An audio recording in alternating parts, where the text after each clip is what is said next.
যুক্তরাষ্ট্র ও যুক্তরাজ্যের বিরুদ্ধে নিষেধাজ্ঞা দিল ইরান। ফিলিস্তিনের বিরুদ্ধে লড়াই ইসরায়েলকে সমর্থন দেওয়ায় যুক্তরাষ্ট্র ও যুক্তরাজ্যের কয়েকজন ও কয়েকটি প্রতিষ্ঠানের বিরুদ্ধে নিষেধাজ্ঞা ঘোষণা করেছে ইরান। গতকাল বৃহস্পতিবার ইরানের পক্ষ থেকে ঘোষণা দিয়ে বলা হয়, তাদের পররাষ্ট্র মন্ত্রণালয় ইসরায়েলের বিরুদ্ধে শাস্তিমূলক ব্যবস্থা হিসাবে পদক্ষেপ নিয়েছে। ইরানের নিষেধাজ্ঞার তালিকায় রয়েছে 7 জন মার্কিন নাগরিক। তাদের মধ্যে যুক্তরাষ্ট্রের special operation commander general Brian P Fenton ও যুক্তরাষ্ট্রের নৌবাহিনীর 5ম নৌবহরের সাবেক কমান্ডার ভাইস অ্যাডমিরাল ব্র্যাড কুপারের নাম রয়েছে।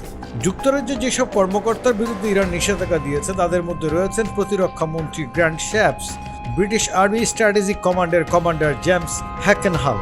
এর বাইরে লোহিত সাগরে যুক্তরাজ্যের নৌবাহিনীর বিরুদ্ধে নিষেধাজ্ঞা দিয়েছে তেহরান।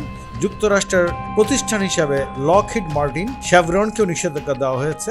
যুক্তরাজ্যের প্রতিষ্ঠান হিসাবে নিষেধাজ্ঞার আওতায় পড়েছে এলভেট সিস্টেমস, পার্কার ম্যাগেট ও রাফায়েল ইউকে। ইরানের পররাষ্ট্র মন্ত্রণালয় বলেছে, এই নিষেধাজ্ঞার ফলে ইরানের আর্থিক ও ব্যাংকিং ব্যবস্থায় এইসব প্রতিষ্ঠান ও ব্যক্তি কোনো লেনদেন করতে পারবেন না।